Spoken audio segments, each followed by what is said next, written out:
Kasih gue 30 menit, dan lo itu bakal bisa nyambung ngobrol sama siapapun, dan bikin siapapun yang ketemu sama lo, itu jadi betah ngobrol sama lo. Nah, sebelumnya kenalin dulu, pasti lo bingung, ada siapa nih orang muncul di depan YouTube gue gitu kan. Kenalin, nama gue adalah Jason Stanley. Gue udah mendirikan platform EduTech ilmu komunikasi yang overall sekarang udah ngebantu lebih dari 900 orang dalam mengasah skill komunikasi mereka. Sehingga gue punya sedikit kredibilitas untuk membicarakan topik yang bakal kita bicarakan di video hari ini. Dan by the way, gue sedikit spoiler, video hari ini itu bakal lebih pendekatannya ke dalam deep learning. Jadi kita nggak bakal pendekatan yang kayak langsung satu, dua, tiga tipsnya itu apa, kita langsung to the point, enggak. Tapi kita bakal melakukan pendekatan fundamental learning. Jadi kalau lo kurang cocok sama tipe video yang panjang kayak gini, lo bisa klik aja dari videonya, karena kita bakal memprioritaskan pemahaman yang mendalam dari satu topik. Nah, topik pada video hari ini, gue udah ngejanjiin lo bakal bisa nyambung ngobrol sama siapapun. Oke. Dan gue cuman perlu waktu lo sekitar 30 menit. Jadi dalam 30 menit ini, gue bakal jelasin suatu konsep kepada lo, yang dimana konsep ini, kalau lo terapin dalam kehidupan lo, itu bakal bikin siapapun jadi bisa nyambung ngobrol sama lo. Oke, pada umumnya, ketika lo pengen bikin siapapun nyambung ngobrol sama lo, maka kita perlu ngebedah dulu nih, kira-kira yang ada dalam komponen percakapan itu ada siapa aja sih? Oke. Sebelumnya, aspek yang pertama dalam komunikasi, gue bakal jelasin sedikit basicnya dulu. Jadi dalam komunikasi, kita memandang selalu ada dua pihak yang terlibat ketika berkomunikasi. Ada yang kita sebut sebagai komunikator, dan kita juga ada yang kita sebut sebagai komunikan. Nah, Bang, sekarang komunikator sama komunikan ini apa bedanya? Komunikator adalah seseorang yang mengirimkan pesan kepada si komunikan. Dan kebalikannya, komunikan adalah seseorang yang menerima pesan dari si komunikator. Dan kalau misalkan kita pahamin konsep ini, dan kita hubungkan dengan konsep pengen bisa nyambung ngobrol dengan siapapun, maka ada dua syarat dari keterjadinya situasi lo bisa nyambung ngobrol dengan siapapun. Well, yang pertama, lo sebagai komunikator, itu harus memiliki yang gue sebut sebagai pemahaman akan topik yang sedang dibicarakan. Ini yang pertama. Dan yang kedua, syarat yang kedua dari si komunikator ini kan yang pertama, adalah lo bisa ngelakuin hal yang namanya active listening. Nah, dari si komunikan, untuk bisa dia nyambung ngobrol dengan lo nih, si komunikator pembicara misalkan, maka dia harus bisa ngelakuin hal yang gue sebut sebagai interested in topic. Nah, ini ada 3 hal yang kita bakal bedah dalam video hari ini. Dan 3 hal inilah yang nantinya bakal bikin lo bisa nyambung ngobrol sama siapapun. Yang pertama, gue bakal mulai dengan pemahaman topik. Nah, ketika komunikator, dia ngirimin pesan ke si komunikan, contohnya misalkan kayak gue sekarang, gue ngomong ke lo kan, kayak, bro, jadi gini, tips yang bisa lo lakuin. Nah, itu gue ngirimin pesan ke lo. Ya, lo, aku adalah komunikan. Lo yang menerima pesan dari gue.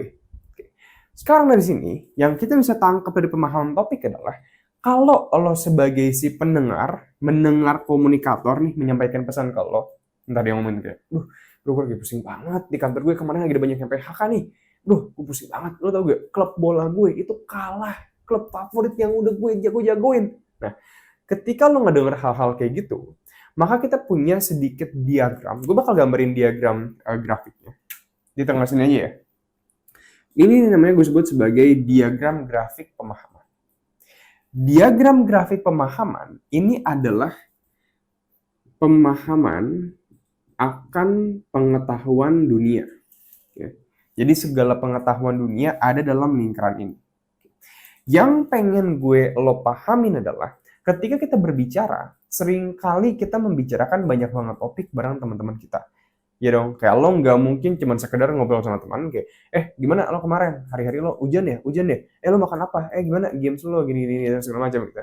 Kayak lo nggak mungkin cuma sekedar nanya lo masih hidup kan, nggak mungkin. Lo pasti nanti lama-kelamaan bakal berdiskusi hal-hal yang jauh lebih kompleks, dan ini sering banget terjadi dalam dunia yang mungkin sudah lebih profesional. Jadi, bagi lo yang mungkin masuk dunia kerja, well, lo bisa lebih relate nih, karena dalam dunia pekerjaan, kadang pemahaman oleh orang-orang yang lebih berumur itu cenderung lebih luas. Makanya kita lebih bisa melihat hal ini lebih relevan dalam kehidupan orang-orang yang mungkin lebih berlanjut usia. Well, pemahaman akan dunia itu mencakup pemahaman contoh. Misalkan topik dari sport, topik misalkan dari filsafat, ya. Topik misalkan dari bisnis, topik misalkan dari politik, topik misalkan dari let's say apalagi entertainment. Entertainment ini udah include misalkan kayak Korea drama, yang dimana dalam-dalamnya itu masih ada lagi tuh. Ya misalkan kita entertainment, di dalam lingkaran entertainment itu nanti bakal ada lagi lingkaran nih, misalkan Korea drama, atau mungkin Indo, atau mungkin Hollywood gitu kan, itu jadi macam-macam. Dalam Hollywood ada lagi ntar misalkan ada Tom Cruise, ada apa. Dalam lingkaran Indonesia ada lagi ntar misalkan ada let's say Boy William. Oh mungkin misalkan dalam K-drama ada lagi ntar misalkan berita siapa. Jadi lo harus pahamin konsepnya. Konsep pemahaman dunia adalah lingkaran yang dimana lingkaran ini mengandung berbagai topik yang sering kali dibahas dalam dunia. Oke. Ini bisa berarti contoh itu sport, filsafat, politik, bisnis. Contoh itu ya. Dan masih banyak lagi.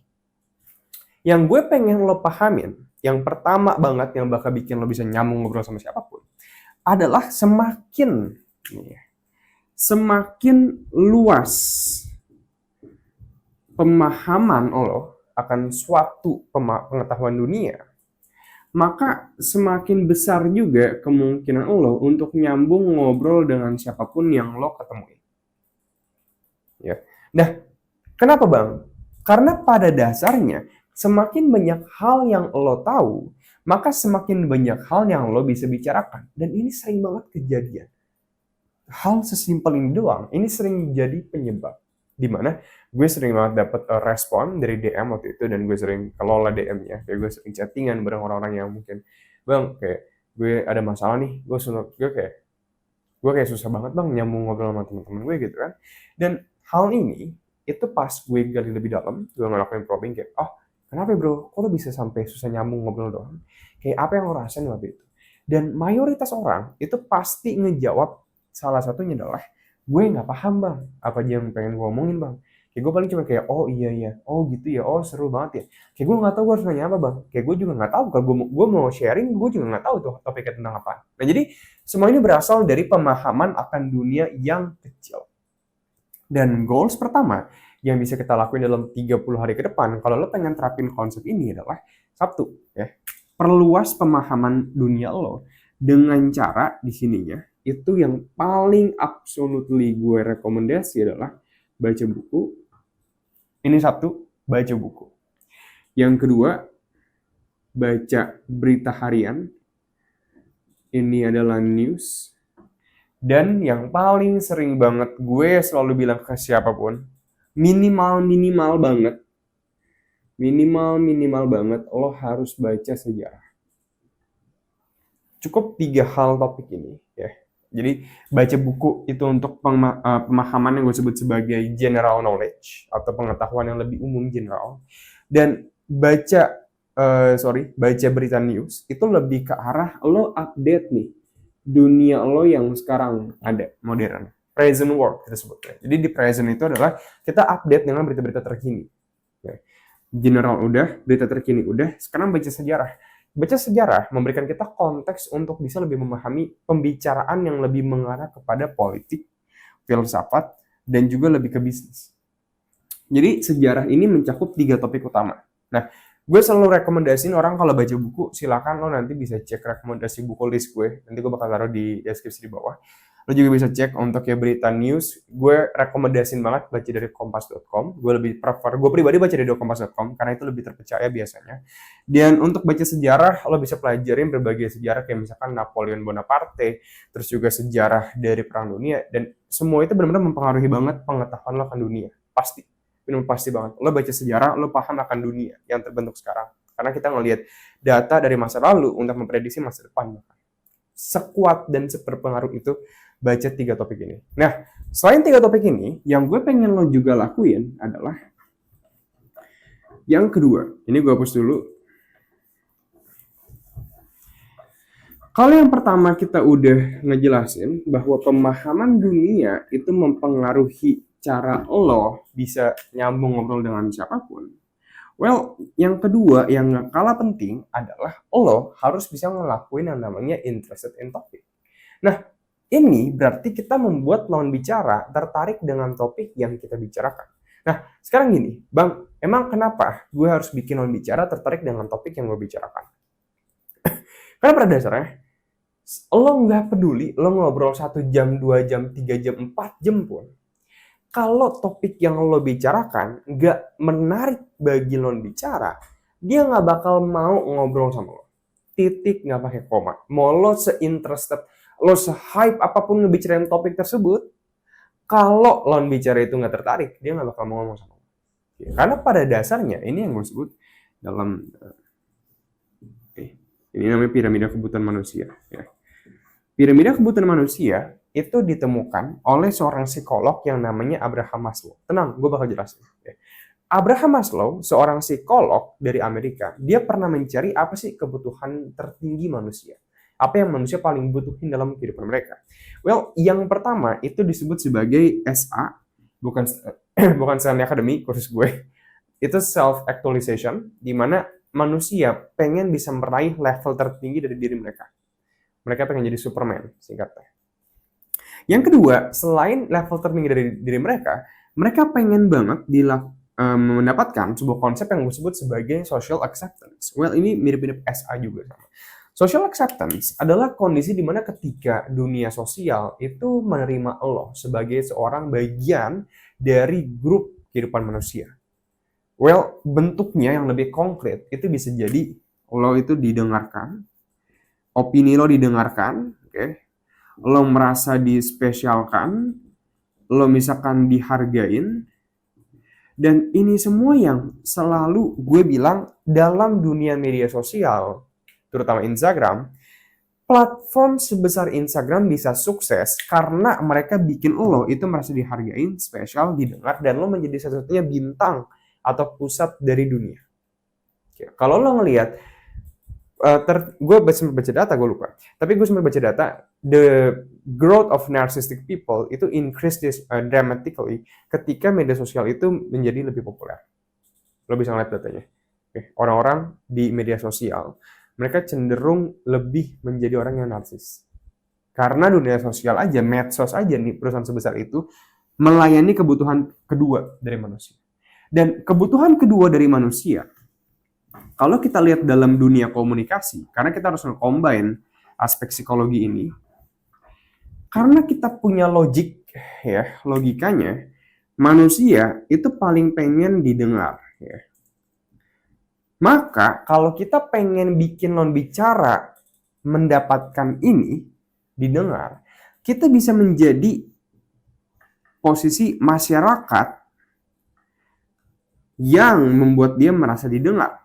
Dan ketika lo menjadi orang yang bikin lawan bicara merasa didengar, lo bakal jadi magnet bagi orang tersebut. Ini udah benar-benar proven, Bang. Nah, sekarang pertanyaannya, Bang, gimana caranya gue bikin lawan bicara gue merasa didengar? Ini hal yang harus diperhatikan, karena banyak orang yang ngedengerin itu mikirnya cuma kayak, yang penting gue dengerin doang, Bang. Enggak. Dalam dunia komunikasi, science communication, kita melihat bahwa pada dasarnya mendengar itu bisa dibagi jadi dua. Ada yang sekedar mendengar sebagai fungsi telinga, mendengar suara doang. Dan ada juga yang namanya active listening.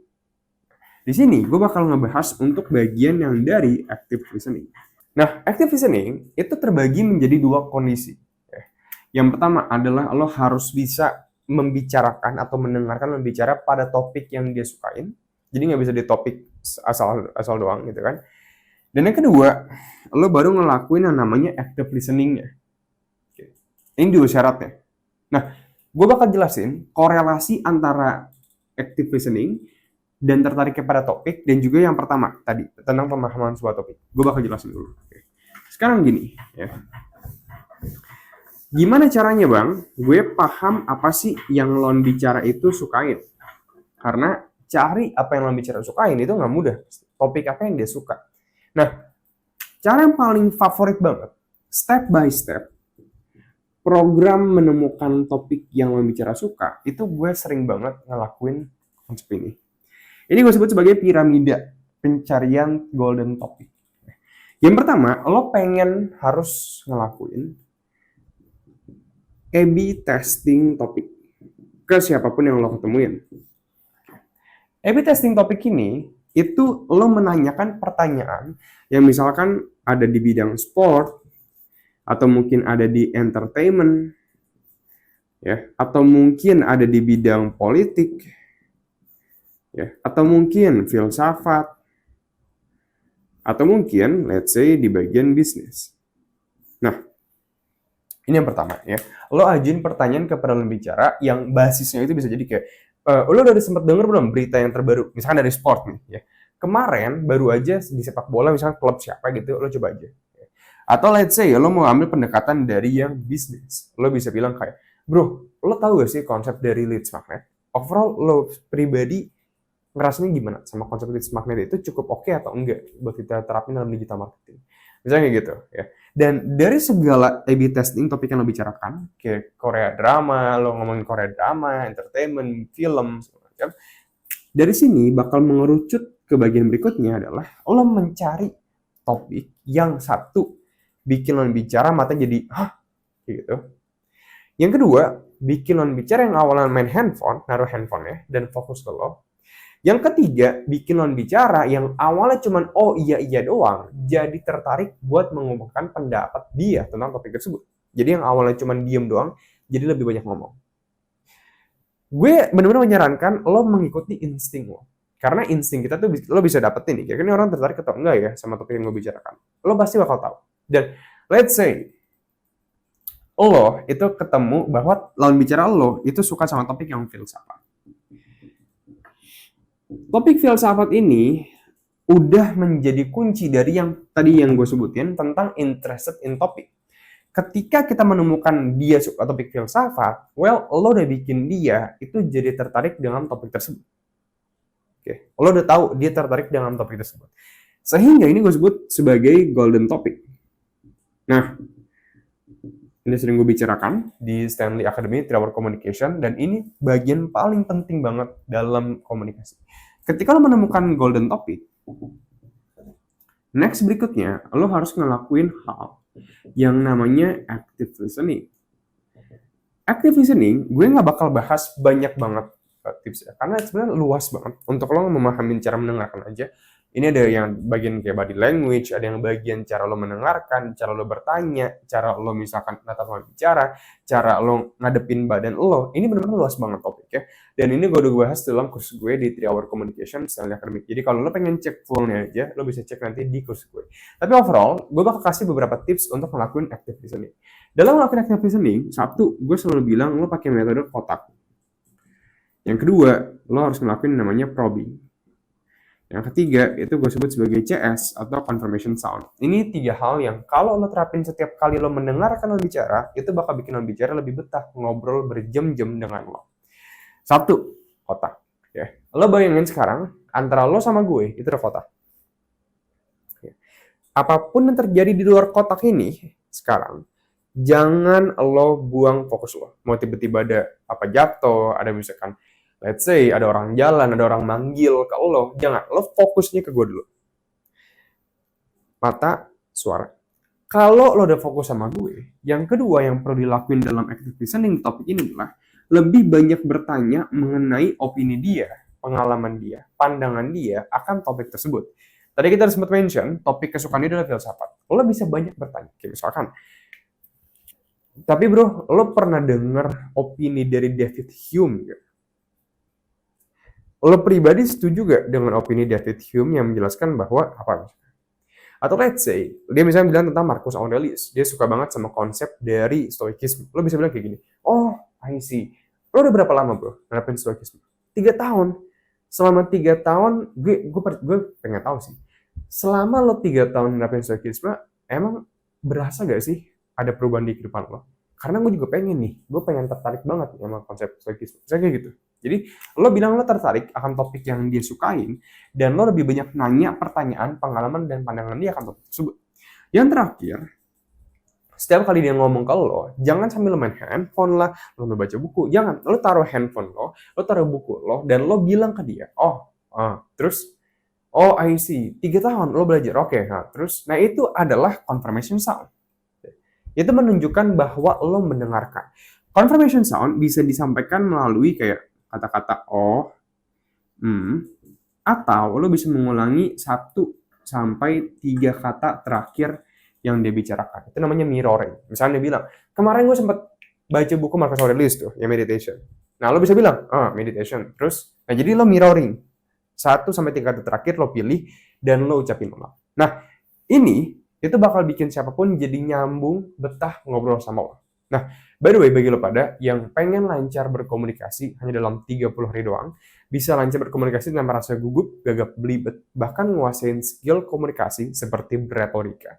Komunikasi persuasif yang bakal bikin siapapun jadi nggak sabar pengen ketemu sama lo lagi.